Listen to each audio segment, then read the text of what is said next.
Kembali di Kompas Siang, Saudara, hari kedua penerapan pembatasan sosial berskala besar atau PSBB di Surabaya Raya, salah satu titik checkpoint yang kemarin diwarnai kemacetan parah, hari ini terpantau ramai lancar. Sejumlah kendaraan yang melewati checkpoint Bundaran Waru disemprotkan disinfektan oleh petugas yang berjaga.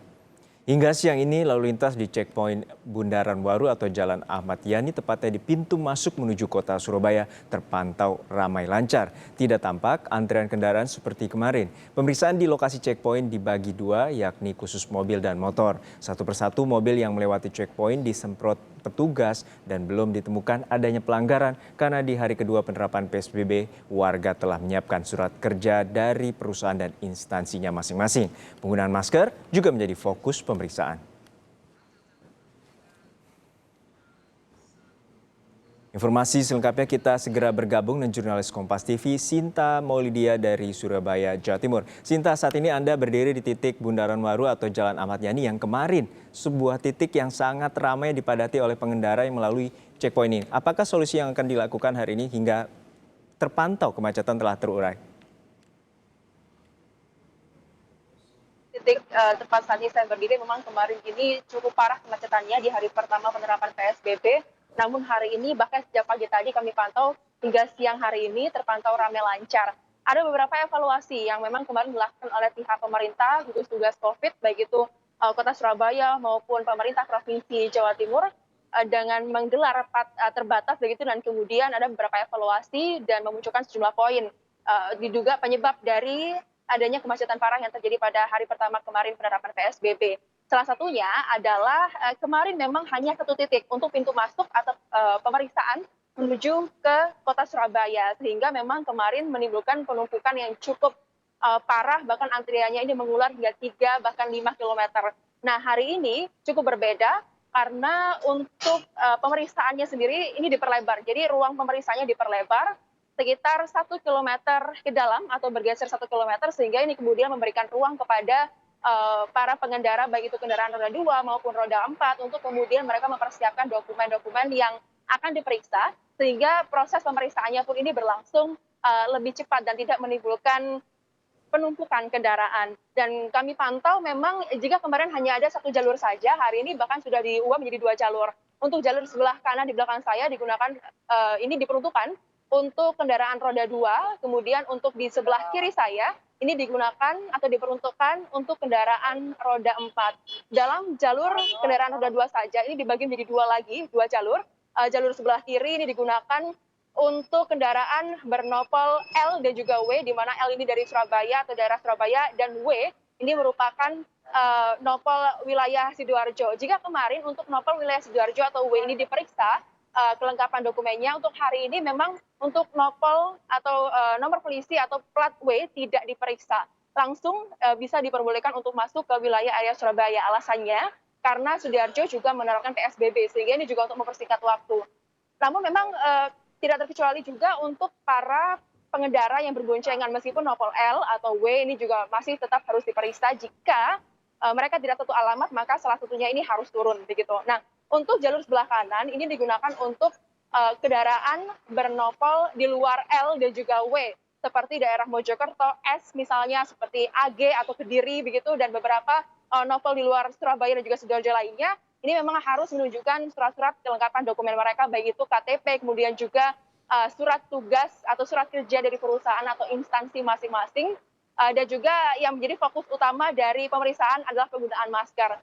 Hingga sejauh ini memang kami pantau berlangsung ramai lancar, petugas pun juga diperbanyak sehingga bisa mempercepat waktu dari pemeriksaan. Kemarin juga ada evaluasi dilakukan oleh Wakil Gubernur Jawa Timur, yakni Emil Dardak, di mana kemungkinan terjadinya penumpukan kendaraan yang cukup parah kemarin juga karena ini merupakan jam-jam berangkat kerja, yakni pukul 5 pagi hingga pukul 7 pagi waktu Indonesia Barat.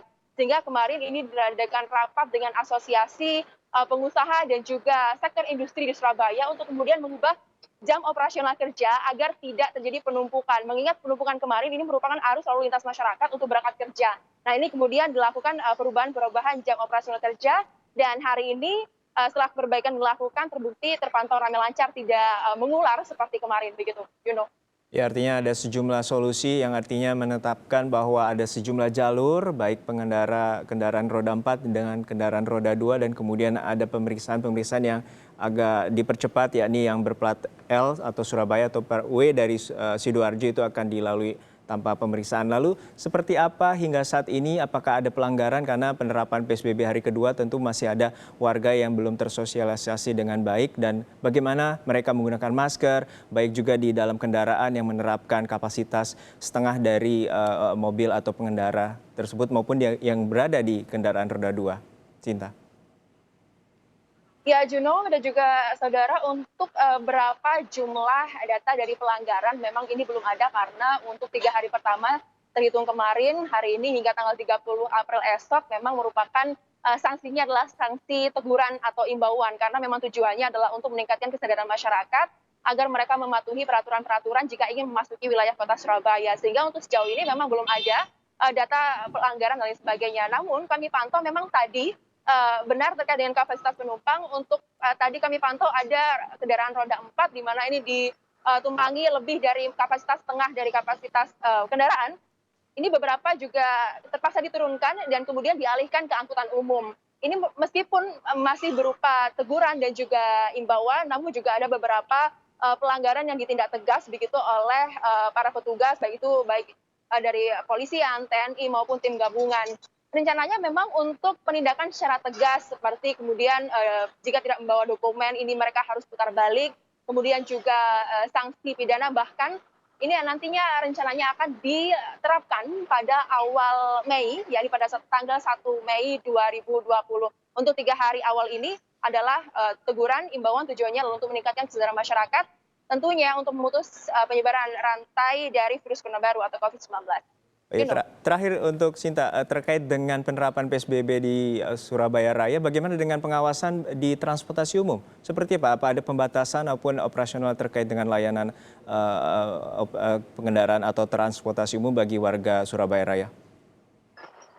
Ya, untuk transportasi umum kami pantau untuk kereta api sendiri ini bahkan sudah ditiadakan untuk perjalanan jarak jauh, hanya untuk perjalanan jarak dekat saja seperti ke Kertosono, Kediri, Mojokerto, begitu ini masih dioperasikan namun memang dengan protokol kesehatan yang lebih ketat dari biasanya. Untuk kendaraan bus, baik itu dalam provinsi maupun antar kota, informasi kami dapatkan bahkan sejak kemarin ini sudah tidak dioperasikan begitu, sehingga memang untuk kendaraan umum sejauh ini informasi yang kami dapatkan tidak ada untuk yang bus maksud kami ini tidak beroperasi begitu, sehingga memang ini juga bertujuan untuk mengurangi atau menekan mobilitas masyarakat agar tidak tertular virus COVID-19 begitu. Baik, terima kasih Sinta Maulidia atas ulasan lengkap Anda terkait dengan penerapan hari kedua PSBB di kawasan Surabaya Raya, Jawa Timur.